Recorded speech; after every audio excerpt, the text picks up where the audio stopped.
This question is related to the fundamentals of Ethernet network. So let's do a quick review on how Ethernet works. So Ethernet is the most common LAN technology in use today, and Ethernet network is a shared medium. So all the devices have access or have rights to access the medium. For example, if PCA is trying to start a communication, it is always listening to check if this medium is being used by somebody else or not.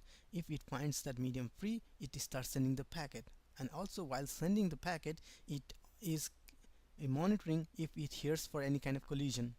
Okay, so collision occurs when two devices are sending packets at the same time. So for example, if PCA and was trying to communicate with PCB and PCC was trying to communicate with PCD, they both PCA and PC will be monitoring this network or this shared medium. Once they find this shared medium empty or not being used, they start sending traffic, and if they start sending traffic at the same time, those packets would collide, resulting in an unsuccessful communication. So so so the conclusion here is, in an Ethernet medium, before sending a packet, the PCs, the whoever is trying to send the packet will have to make sure that the environment is not being used. If it is being used, they have to wait a random amount of time, and also if while sending, if they detect a collision, they will have to wait and again wait random amount of time before starting uh, to broadcast again or starting to send the packets again. Now let's go back to our question here. So the question is, in an Ethernet network, under what two scenarios can device transmit? Option A is when they receive a special token. So in Ethernet there is no mention of any token, so this is not correct. Now option 2 is when there is a carrier. Now when there is a carrier, it means the Ethernet shared medium is being used, and if somebody else is using it, no one can has access to it. So this is also incorrect.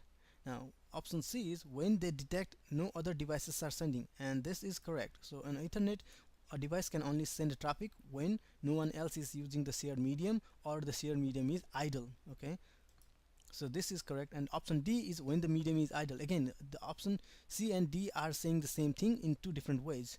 So no other devices are sending means that medium is idle, so this is also correct. Option E is when the server grants access. So this is simply not correct. There is no mention in Ethernet system of a server monitoring or controlling the access to the medium. So only the devices that are trying to send the traffic are controlling uh, if they have access to the medium or not. I hope that explanation was helpful. Thank you. This question is related to Ethernet switches. So let's review some key terminologies uh, and related to switches. So before switch, there is to be hub, and so here we have a setup where we have 4 PCs connected to a hub. In this case, any one of these 4 PC could talk at a given time. So this was one huge collision domain. No two devices can talk at the same time, which if they do, it will result in a collision and unsuccessful communication. So this was one collision domain and it had 4 hosts. Now after hub came switches. So with switch, what switch allowed was to allow any two devices to talk to each other without affecting a third party communication. Meaning, if PCA was trying to talk to PCB, it could do so without worrying or without affecting communication between PCC and PCD at the same time. This was possible with what we call a micro segmentation. So what switch does is, if PCA is trying to talk to PCB, there it gives a direct link between those two, and say PCC was trying to PCD, there forms a link between those two. So with micro segmentation, any two PCs could talk to each other without affecting other guys.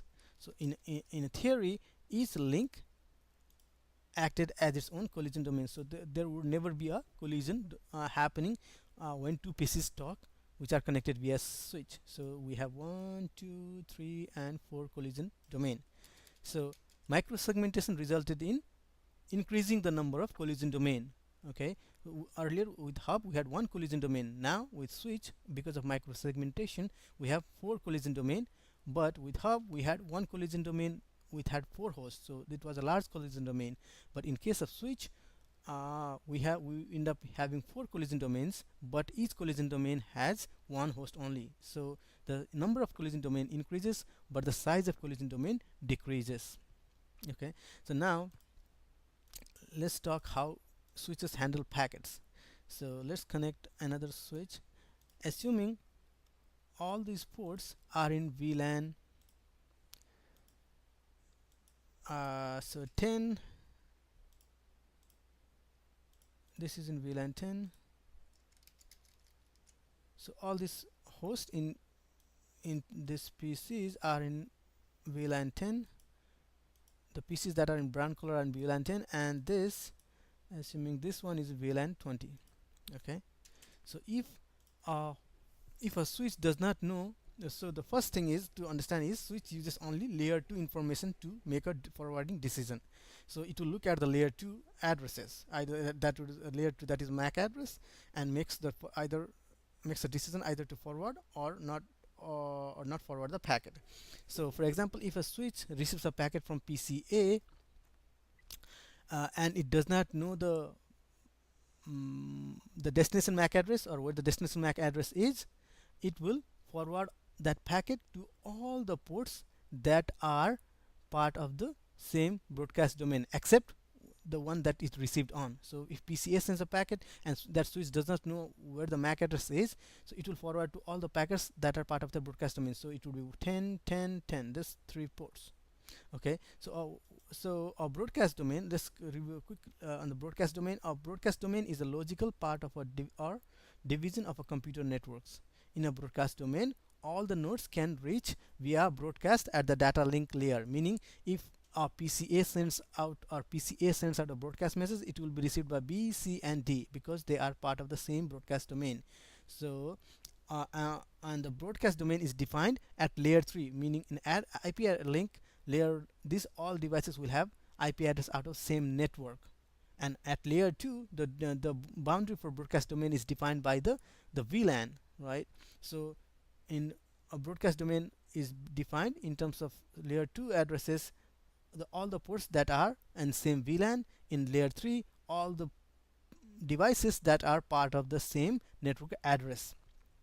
Okay, so now let's say if PCA sends a broadcast message, it will only be received by B, C, and D because the switch only forwards to all the ports that are part of the same broadcast domain. Okay, now finally let's review quickly on the spanning tree.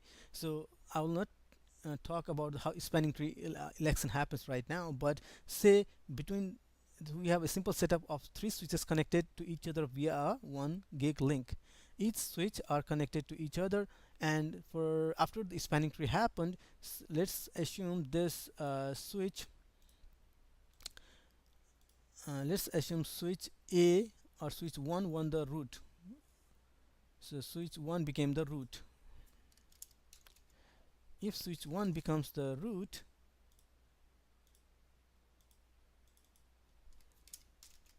okay, if switch 1 becomes the root, now all the ports on switch 1 are always in forwarding state. If switch 1 is the root, then all the ports on this guy becomes in forwarding state. So let's increase the size of this guys. So this becomes in forwarding state, this becomes in forwarding state, and since they are in equal cost link, equal bandwidth link, this ports become the designated, this becomes the root port. So this is a root port. Control Z.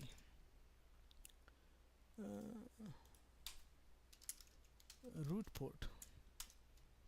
And this, since this port is from this switch is nearest to this root bridge, this becomes the root port in here. Now out of these two links, one of them will become designated forwarder. This is designated forwarder. Okay, and this one of the ports becomes on blocked state. So this is so this after election this became blocked state, this came to blocked state. Now root ports are always also always forwarding. So this one becomes forwarding, this one becomes in forwarding state, and this one is forwarding state. Okay, so on a given, so from this example what we can conclude is, on a given spanning tree uh, setup, there is only one root bridge. Each switch have one and only one root port. Okay, those are the two things that we can conclude. And for designated ports only, for designated ports, one device, or if a switch can have one or more designated ports, but it will have only one root port. And also all the ports in a root bridge will be in forwarding state. Okay, now we know this. Let's go back to our questions and try to answer it. Okay, so now the question is, which three statements accurately describes layer 2 Ethernet switches? Okay, so on this one, option A is, spanning tree protocol allows switches to automatically share a VLAN. Spanning tree protocol is not about sharing a VLAN, it is about giving out a loop free layer 2 network.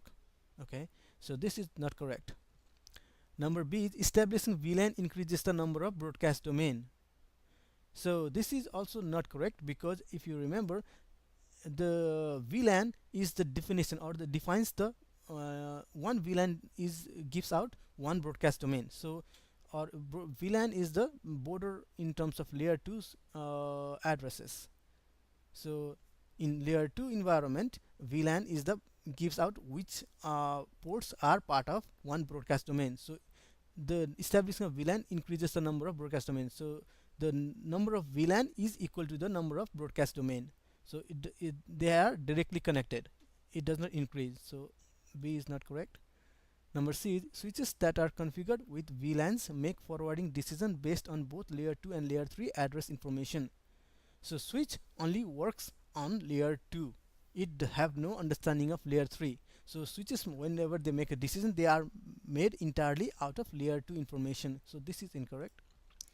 Number D, microsegmentation decreases the number of collision in the network.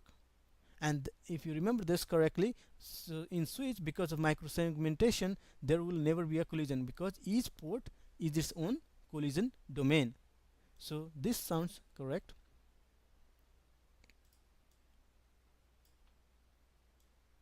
So this one is correct. Okay, number E, in a properly functioning network with redundant switch paths, each switch segment will contain one root bridge with all its ports in forwarding state. All other switches in that broadcast domain will have only one root port. And if you remember correctly, this is related to this one. So in this segment, or in this setup, we have only one root, and each switch have one root port, and that is necessarily what this question is saying. In a properly functioning network with redundant switch paths, each switch segment contains one root bridge, which had only one. We only have only one root bridge in a spanning tree protocol, and with all its port forwarding, and all the ports on the root bridge is always in forwarding state. All other switches in that broadcast domain will have only one root port, and that is correct. So this is correct. And if a switch receives a frame for an unknown destination, it uses ARP to resolve the address. So this is incorrect, because the default behavior on a switch, if it does not know the destination, is to forward it to all the other ports that are part of the same broadcast domain, so that are part of the same VLAN. So this is incorrect. I hope that explanation was helpful. Thank you for your time.